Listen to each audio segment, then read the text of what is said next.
नमस्कार साथियों, आप सभी साथियों का बहुत बहुत स्वागत है आपके अपने परिवार में।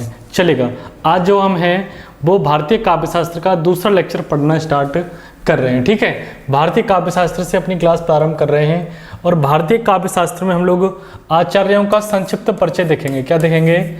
आचार्यों का संक्षिप्त परिचय। ठीक है, संक्षिप्त परिचय। चलेगा, आचार्यों का संक्षिप्त परिचय। कॉपी और पेन निकाल के सभी साथी बैठना, ठीक है, और मेरे साथ साथ ही क्लास को नोट करते रहना और नोट्स बनाते रहना अपने। ठीक है, बाकी क्या आपकी जल्दी से जल्दी मैं खत्म करवाने की कोशिश करूंगा पूरा आपको। ठीक है, चाहे एक दिन में आपके साथ दो क्लास शेयर करनी पड़े मुझे, ठीक है, तब भी हम अपना कोर्स पूरा आराम से कंप्लीट कर लेंगे। बिल्कुल भी परेशान होने की जरूरत नहीं है किसी भी साथी को। ठीक है, चलेगा, आचार्यों के संक्षिप्त परिचय में सबसे पहले पढ़ते हैं हम लोग भरत मुनि के बारे में। किसके बारे में? भरत मुनि है, डालिएगा सभी साथी। ठीक है, हाँ, सबसे पहले बात करेंगे समय काल की कि भरत मुनि का जो समय काल है वो कितना है।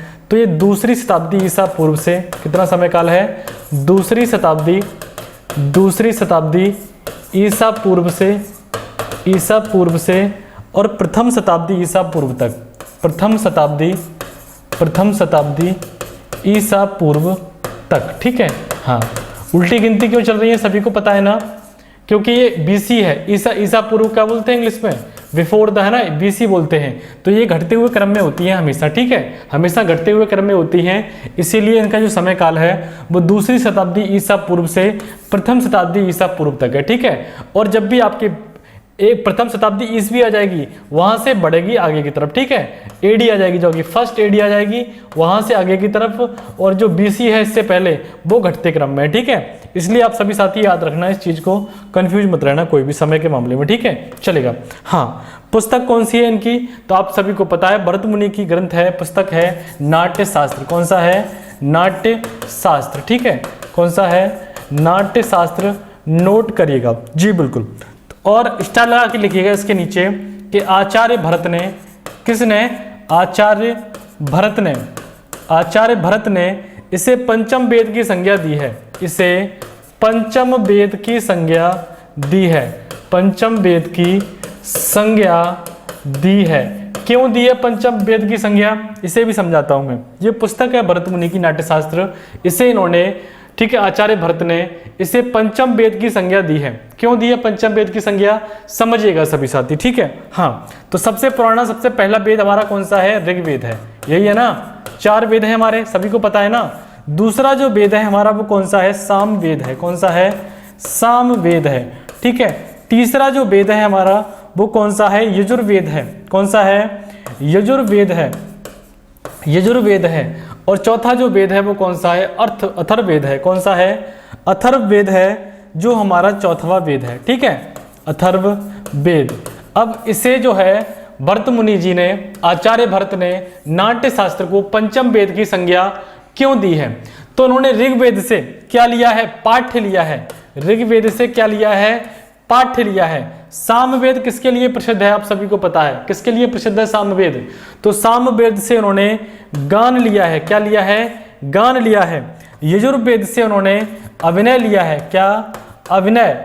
और अथर्ववेद से उन्होंने रस लिया है। क्या लिया है? रस लिया है। और इन चारों को मिलाकर के उन्होंने पंचम वेद की रचना की है, नाट्य शास्त्र की। इसीलिए उसे क्या बताया है आचार्य भरत ने? इसे पंचम वेद की संज्ञा दी है। तो पूछा जाए आपके पेपर में कि ऋग्वेद बताइएगा, कहाँ ऋग्वेद से क्या लिया है? तो पाठ्य। सामवेद से गान लिया है, यजुर्वेद से अभिनय लिया है, और अथर्ववेद से क्या लिया है इन्होंने? रस लिया है। ठीक है, क्या लिया है? रस लिया है। नोट करिएगा फटाफट से। हाँ, अगला लिखिएगा, कुछ इंपोर्टेंट महत्वपूर्ण पॉइंट है कि आचार्य भरत को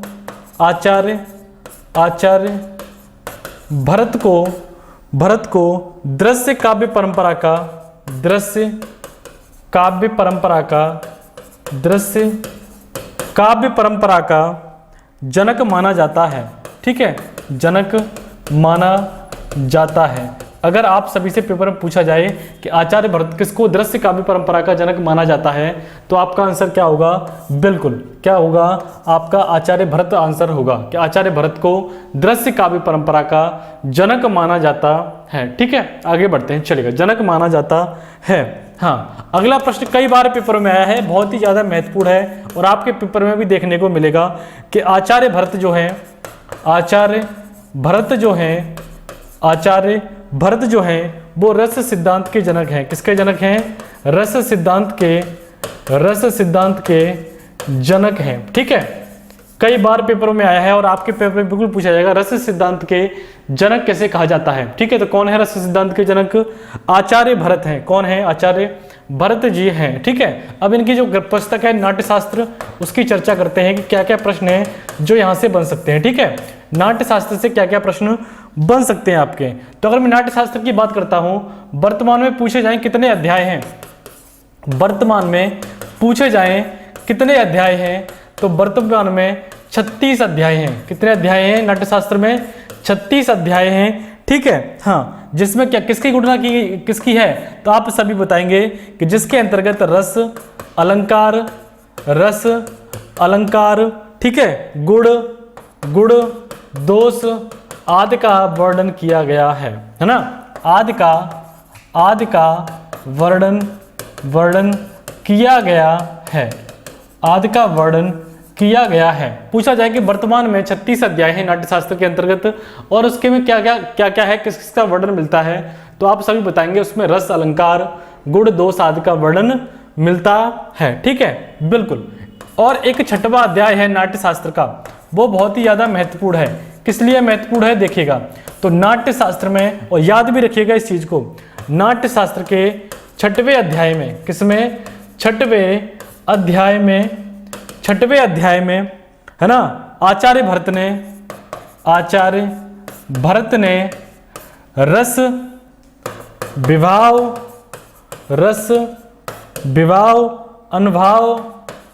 अनुभाव आदि जो है का वर्णन किया है। ठीक है, कहां पर किया है, किस अध्याय में है, तो 6वें अध्याय में अनुभाव आदि का वर्णन किया है। ठीक है, आदि का वर्णन किया है। तो याद रखना आप सभी साथी कि नाट्यशास्त्र के 6वें अध्याय में कहां पर वर्णन किया है रस विभाव अनुभाव वगैरह का, तो आप बता सकते हैं 6वें अध्याय में जो है वर्णन किया गया है। ठीक है, हाँ, और नोट लिखिएगा, नोट करके नोट पॉइंट लगा के लिखिएगा कि इसी अध्याय में, कौन से अध्याय में? 6वें, इसी अध्याय में 6वें अध्याय की बात कर रहे हैं, 6वें अध्याय में। ठीक है, और वेरी मोस्ट इंपोर्टेंट है ये वाला, तो मोस्ट इंपोर्टेंट है। चलिएगा, इसी अध्याय में यानी कि 6वें अध्याय में आचार्य भरत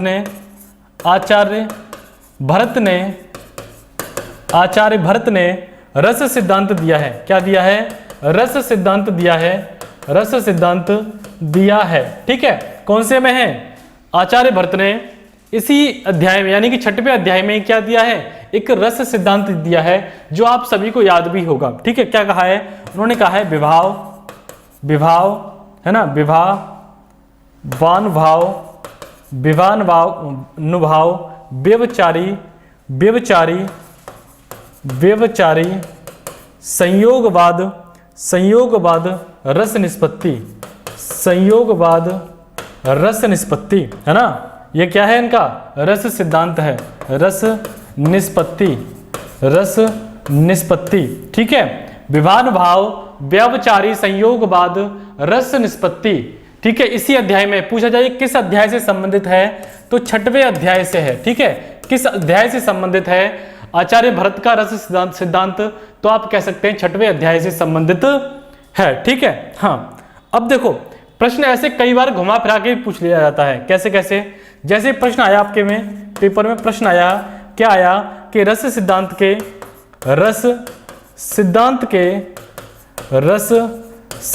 के या रस सूत्र के जनक प्रणेता। ठीक है, घुमा फिरा के कैसे ही प्रश्न पूछ सकता है, रस सिद्धांत के रस सूत्र के जनक या प्रणेता कौन है?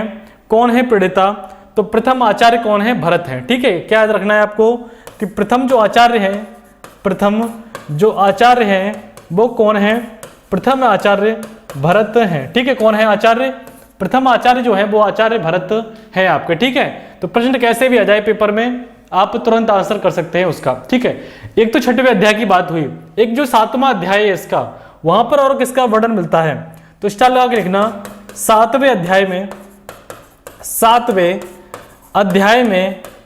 सातवें अध्याय में भी जो है वो रस की चर्चा मिलती है। किसकी? रस की चर्चा मिलती है। ठीक है, छठवें अध्याय के साथ साथ पूछा जाए कि और किस अध्याय में जो है रस की चर्चा मिलती है, तो जो नाट्यशास्त्र का 7वां अध्याय है उसमें भी क्या है? रस की चर्चा मिलती है। ठीक है, हाँ, एक हुए अभिनव गुप्त। कौन हुए हैं? एक हुए हैं अभिनव गुप्त। यहां से भी पेपर में प्रश्न आया था, तो इसे भी नोट कर लीजिए।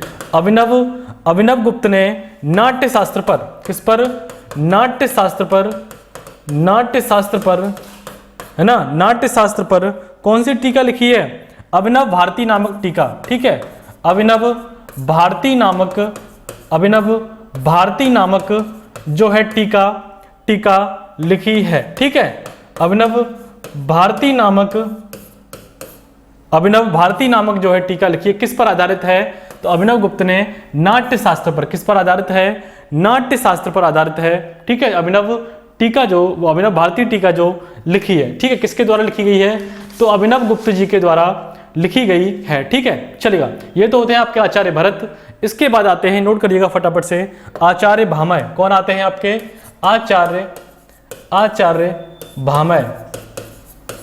भामय। चलेगा, समय काल की बात कीजिएगा, समय काल की बात करिएगा कि इनका जो समय काल है वो कितना है? तो 5वीं शताब्दी से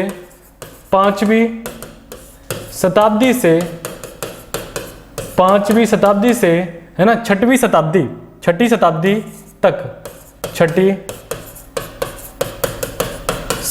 तक, 5वीं शताब्दी से 6वीं शताब्दी तक समय काल है। ठीक है, या कह सकते हैं कि मध्य का, ये भी कह सकते हैं, इसके मध्य का जो समय काल है वो किसका है? आचार्य भामय का समय काल है। ठीक है, बिल्कुल। तो प्रश्न बनता है समय काल के अनुसार जो है इनको व्यवस्थित कीजिएगा। ठीक है, तो समय काल के अनुसार आपको व्यवस्थित करना पड़ेगा, इसलिए समय काल बहुत ज़्यादा महत्वपूर्ण है याद रखने के लिए। ठीक है, और हाँ, एक बात और, अलग अलग किताबों में अलग अलग समय काल दिया गया है। ठीक है, ज़्यादा कन्फ्यूज होने की जरूरत नहीं है, जो मैं लिखा रहा हूँ बिल्कुल एकदम, मतलब कह सकते हो आप, है ना, जो ऑथेंटिक बुक्स वगैरह हैं उससे संबंधित है, तो परेशान होने की जरूरत नहीं है किसी को। ठीक है, चलिए जन्म स्थान की बात करते हैं। कहाँ का था? कश्मीर। जन्म स्थान क्या था? कश्मीर। पिता का नाम, पिता था इनके रक्रेल गोमिन। कौन थे? रक्रेल गोमिन। ठीक है, कौन थे? पिता थे इनके। ठीक है, ग्रंथ पूछेगा, सबसे महत्वपूर्ण ग्रंथ बताइएगा आचार्य भामय का ग्रंथ का नाम बताइएगा। काव्यालंकार। ठीक है, काव्यालंकार क्या है? इनके ग्रंथ का नाम है, आचार्य भामय के ग्रंथ का नाम क्या है? काव्यालंकार है। ठीक है, चलेगा। हाँ, स्टाइल लगा के लिखिएगा, इंपोर्टेंट पॉइंट है इससे संबंधित कि आचार्य भामय को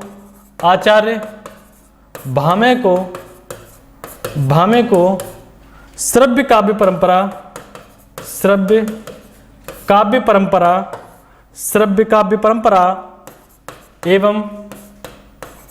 परंपरा एवं अलंकार सिद्धांत का जनक कहा जाता है। अलंकार सिद्धांत का जनक माना जाता है। ठीक है, जनक माना जाता है। अगर पूछा जाए कि आचार्य भामय को श्रव्य काव्य परंपरा का एवं अलंकार सिद्धांत परंपरा का किसको जनक कहते हैं? तो आचार्य भामय को कहते हैं। ठीक है, पूछा जाए श्रव्य काव्य परंपरा एवं अलंकार सिद्धांत का जो जनक है वो किसे माना जाता है? ठीक है, तो आचार्य भामय को माना जाता है। ठीक है, याद रखना, इंपोर्टेंट है पॉइंट, जितने भी पॉइंट दिखा रहा हूं उनसे संबंधित। ठीक है, वो सारे के सारे पॉइंट है पेपर में आने के लिए, बिल्कुल। ठीक है, हाँ, चलेगा, आगे बढ़ते हैं। तो देखिएगा, काव्यालंकार जो है, इनका जो ग्रंथ है काव्यालंकार। ठीक है, काव्यालंकार जो इनका ग्रंथ है ना, वो 6 परिच्छेदों में विभक्त है। कितने में? 6 परिच्छेदों में विभक्त है, बटा हुआ है। ठीक है, 6 परिच्छेदों में विभक्त है, या फिर कह सकते हैं बटा हुआ है। ठीक है, हाँ, इसे मुख्य रूप से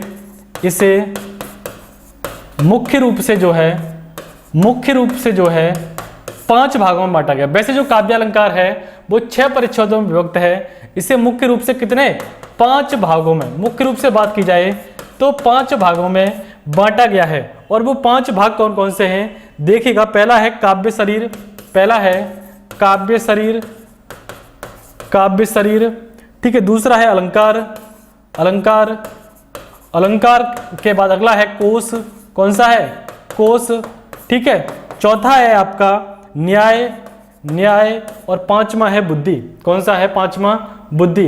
तो ये जो 5 भाग हैं ये क्या है, मुख्य भाग हैं इसके, जो आपको याद रखना है। वैसे पूछा जाए कि कितने परिच्छेदों में विभक्त है काव्य अलंकार, तो 6 परिच्छेदों में विभक्त है आपका काव्य अलंकार, ठीक है। काव्य शरीर, अलंकार, कोश, न्याय और बुद्धि, यानी हम कह सकते हैं 5 तत्वों का वर्णन मिलता है। क्या कह सकते हैं, पूछ सकता है पेपर में 5 तत्वों का, कितने तत्वों का वर्णन है, तो कह सकते हो आप 5 तत्वों का वर्णन मिलता है, ठीक है। कितने तत्वों का वर्णन मिलता है, 5 तत्वों का वर्णन मिलता है, ठीक है। नोट करिएगा फटाफट से। हाँ, और इनके बारे में जो सबसे बड़ी बात है, इन्होंने अपने जो है इन्होंने शब्दों और अर्थों को एक साथ, है ना, क्या करने की कोशिश की है, एक साथ लाने की कोशिश की है। कैसे, लिखिएगा आगे, आगे लिखिएगा, हिंट डालिएगा। हाँ, आपने शब्द और अर्थ को, आपने यानी आचार्य भामे ने, आपने, है ना, शब्द और अर्थ को, शब्द और अर्थ को एक साथ, कैसे, एक साथ समाहित करने का प्रयास किया है। एक साथ समाहित करने का प्रयास किया है, ठीक है, प्रयास किया है। इसीलिए इनके बारे में कहावत भी है, क्या है, शब्दार्थो, क्या कहा जाता है, शब्दार्थो, ठीक है, शब्दार्थो संहितो काव्यम, संहितो काव्यम, ठीक है। क्या कहा गया है, शब्दार्थो संहितो काव्यम, इंपोर्टेंट है। इन्होंने क्या किया है कि इन्होंने, आचार्य भामे जो है, इन्होंने शब्द और अर्थ को एक साथ समाहित करने का प्रयास किया है, इसीलिए कहा गया है शब्दार्थो संहितो काव्यम, ठीक है। याद रखना आप सभी साथी, चलेगा। हाँ, सर्वप्रथम इन्होंने जो है 3 गुणों का, कितने, 3 गुणों का सिद्धांत आचार्य भामे ने दिया है। नोट करिएगा, सर्वप्रथम 3, कितने, 3 गुणों का सिद्धांत, 3 गुणों का सिद्धांत जो दिया है वो किसने दिया है, बिल्कुल आचार्य भामे ने। किसने, आचार्य भामे ने दिया है, ठीक है, आचार्य भामे ने दिया है 3 गुणों का सिद्धांत। कौन कौन से 3 गुण हैं, पूछे जा सकते हैं पेपर में। तो ओज, ठीक है, दूसरा है आपका प्रसाद, क्या है, प्रसाद, और तीसरा है आपका माधुर्य, क्या है, ये 3 गुण हैं जो बताए हैं आचार्य भामे ने, ठीक है। याद रखने सभी साथियों को, पहला है ओज, दूसरा है प्रसाद, और तीसरा है आपका माधुर्य, ठीक है। तो 3 गुणों का सर्वप्रथम जो है रस का सिद्धांत किसने दिया, तो आचार्य भामे ने दिया है, ठीक है। बिल्कुल, ये हो गया आपके भरत मुनि और आचार्य भामे। जो महत्वपूर्ण पॉइंट है, जितने भी महत्वपूर्ण पॉइंट हैं पेपर में आने के लिए, वो सभी में लिखाता जा रहा हूं, बिल्कुल भी, ठीक है। परेशान होने की जरूरत नहीं है किसी को भी, चलेगा। आगे आते हैं आपके आचार्य दंडी। कौन आते हैं, आचार्य दंडी से एक बात याद रखना, दा से दक्षिण, दा से दंडी। क्या याद रखना है, आपको याद रखना है दंडी से कि दा से दक्षिण और दा से दंडी, ठीक है। जन्म स्थान, इनका जो स्थान था वो कहाँ था, दक्षिण, ठीक है, दक्षिण भारत। तो दा से दक्षिण और दा से दंडी आपको याद रखना है, हमेशा कभी नहीं भूलोगे, ठीक है, चलेगा। समय काल की बात करते हैं तो 650 ईस्वी, समय काल की बात करते हैं तो 650 ईस्वी। जन्म स्थान आप सीख ही गए, दा से दक्षिण और दा से दंडी, यानी कि दक्षिण भारत, ठीक है, दक्षिण भारत। हाँ, पिता का नाम वीरदत्त, पिता का नाम क्या था, वीरदत्त, पिता का नाम था वीरदत्त। ग्रंथ देखिएगा, इनके ग्रंथ बहुत महत्वपूर्ण हैं, कई बार पेपरों में आए हैं, ठीक है, काफी महत्वपूर्ण है, यानी इंपोर्टेंट है इनके ग्रंथ जो हैं। लिखिएगा इनके ग्रंथ, काव्यादर्श बहुत बार पूछा जाता है, ठीक है। हाँ, काव्यादर्श लिखिएगा,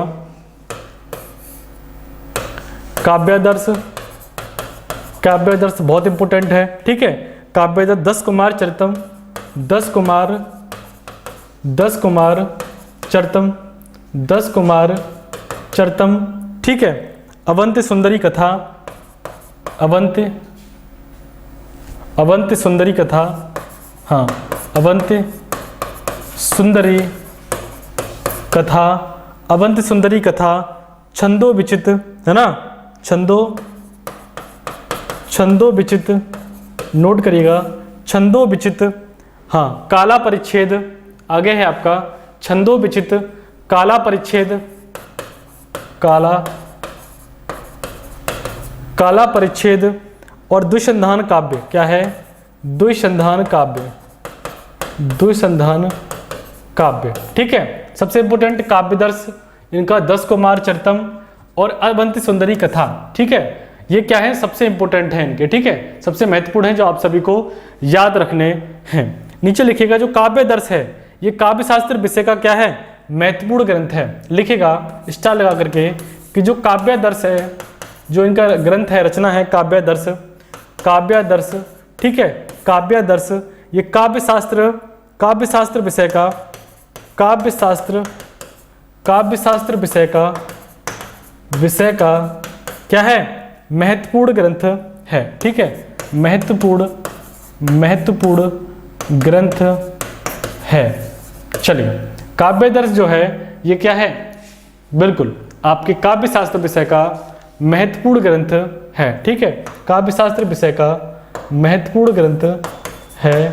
नोट करिएगा जल्दी से, ठीक है, नोट करिएगा। हाँ अब आपसे इसकी वो भी पूछी जा सकती है कि किस उस पर आधारित है ये जो काव्यदर्श है, जो काव्यदर्श रचना है, बताइएगा मुझे कमेंट करके कि ये किस पर आधारित है, ठीक है, किस पर आधारित रचना है। जैसे कि आप सभी को पता है नाट्यशास्त्र अलंकार पर आधारित था, ठीक है, उसी प्रकार से बताइएगा मुझे कि जो आपका काव्यदर्श है किस पर आधारित है, कमेंट करके बताइएगा सभी साथी, ठीक है, सभी को कमेंट आने चाहिए सभी के। काव्यदर्श जो है ना, अलंकार परंपरा का, किस परंपरा का है, अलंकार परंपरा का प्रमुख ग्रंथ है, ठीक है, प्रमुख ग्रंथ है। पूछा जा सकता है पेपर में कि काव्यदर्श जो है वो किस परंपरा का ग्रंथ है, तो अलंकार परंपरा का प्रमुख ग्रंथ है, ठीक है, काव्यदर्श आपका। चलेगा, ये कितने परिच्छेदों में बटा हुआ है, कितने परिच्छेदों में विभक्त है काव्यदर्श आपका, तो काव्यदर्श जो है, काव्यदर्श है ना, कितने में, 3 परिच्छेद है, इसमें जो है 3 परिच्छेद हैं, 3 परिच्छेदों में विभक्त है, या फिर कह सकते हैं 3 परिच्छेद हैं, किसमें, काव्यदर्श में, किसमें, काव्यदर्श में। कौन कौन से हैं, देखिएगा कौन कौन से हैं, तो अलंकार, गुण और रीति, कौन कौन से हैं, पहला है अलंकार, दूसरा है गुण और तीसरा है रीति, ठीक है। तो आदि की चर्चा जो है इसमें मिलती है, आदि की चर्चा जो है वो इसमें मिल सकती है, और आप कह सकते हैं कि यह जो है 3 परिच्छेदों में बटा हुआ है, एक अलंकार, दूसरा गुण और तीसरा रीति, ठीक है। चलेगा, हाँ दंडी ने रीति के लिए 2 मार्ग बताए हैं, क्या क्या बताए हैं, है ना, लिखिएगा, दंडी ने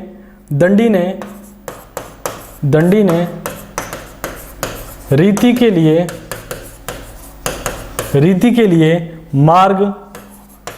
मार्ग या इसको बुक कर लेना, ठीक है, इसको स्टार में ले आना, एक तो मार्ग और दूसरा जो है बर्तम, क्या, बिल्कुल हाँ बर्तम शब्द का प्रयोग किया है, शब्द का प्रयोग किया है, ठीक है। उन्होंने जो है दंडी ने रीति के लिए मार्ग या फिर वतर्म शब्द का क्या किया है, प्रयोग किया है दंडी ने। किसने किया है पूछा जाए तो आंसर क्या होगा आपका, दंडी आंसर होगा कि रीति के लिए क्या क्या शब्द का प्रयोग किया है, तो मार्ग या फिर वतर्म जो है उस शब्द का प्रयोग किया है, ठीक है। चलेगा, इन्होंने वैधर्म, ये सबसे इंपॉर्टेंट है इसका, ठीक है, सबसे महत्वपूर्ण पार्ट है कि 2 मार्गों की चर्चा की है, किसने, बिल्कुल दंडी ने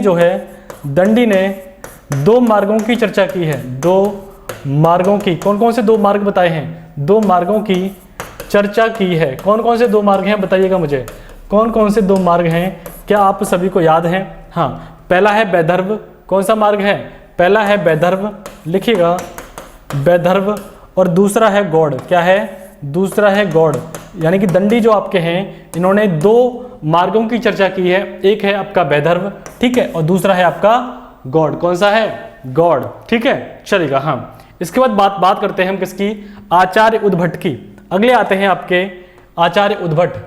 आचार्य उद्भट, आचार्य उद्भट आते हैं आपके आगे, ठीक है। समयकाल बताइएगा मुझे, समयकाल बताइएगा। तो लगभग जो है 800 ईस्वी के आसपास, 800 ईस्वी लगभग क्या है इनका समयकाल है, ठीक है। हाँ, स्थान क्या है? तो कश्मीर।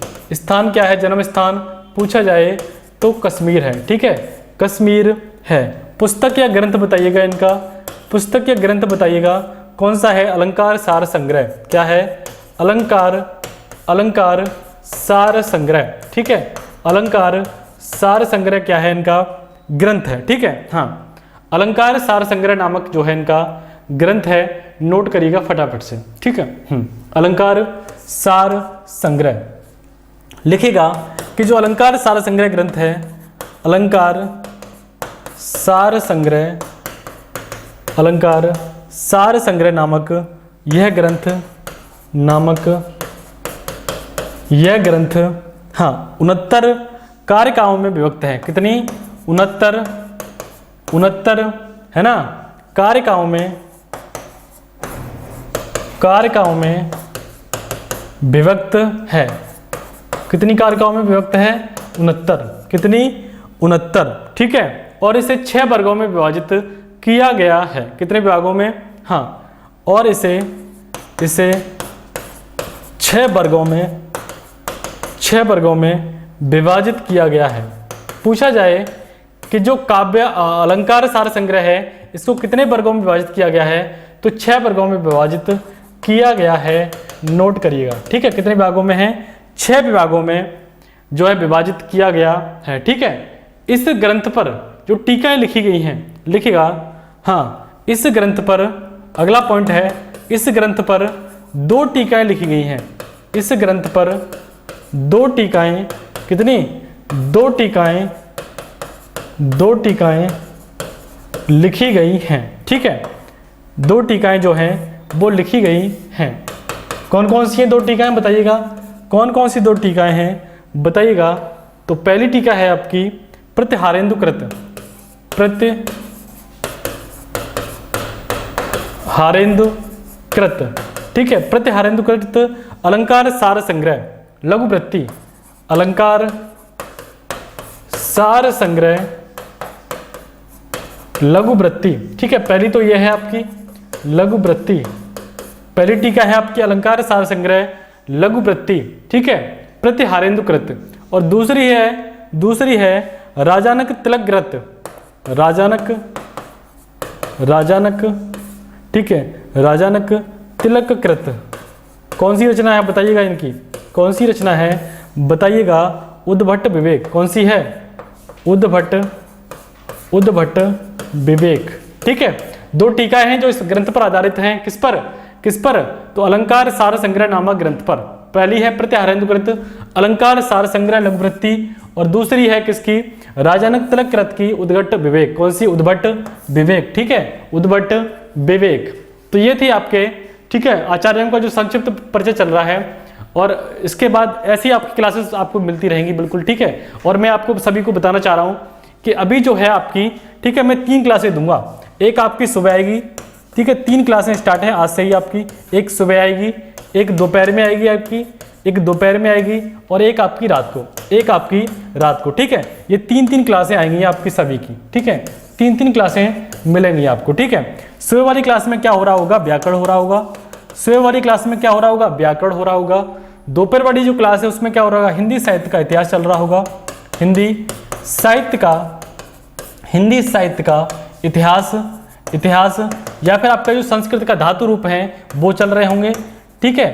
और रात में क्या चल रहा होगा आपको? रात में जो है आपका चल रहा होगा, है ना, काव्य शास्त्र। क्या चल रहा होगा? काव्य शास्त्र, ठीक है। भारतीय और पाश्चात्य दोनों काव्य शास्त्र वो रात को होंगे। दोपहर में आपको हिंदी साहित्य का इतिहास, आदिकाल आपका कंप्लीट हो चुका है, भक्ति काल मिलेगा, ठीक है, या फिर आपकी संस्कृत की क्लास मिलेगी। और सुबह क्या मिलेगा आपका? व्याकरण। व्याकरण में आपका क्या दिया हुआ है? शब्द परिचय। व्याकरण में चलेगा आपका शब्द परिचय, ठीक है, लोकोक्ति या मुहावरे, ये सब इसी में चलेंगे, ठीक है, इसी में चलेंगे आपकी शब्द परिचय में। तो ये पहली क्लास, दूसरी क्लास, तीसरी क्लास, तीनों क्लासें मिलेंगी आप सभी को, ठीक है। परेशान होने की जरूरत नहीं है, पैनिक करने की जरूरत नहीं है किसी को भी, ठीक है, बिल्कुल भी परेशान होने की जरूरत नहीं है किसी भी साथी को, चलेगा। तो अगली क्लास में मुलाकात होगी आप सभी से, तब तक के लिए जय हिंद, जय भारत।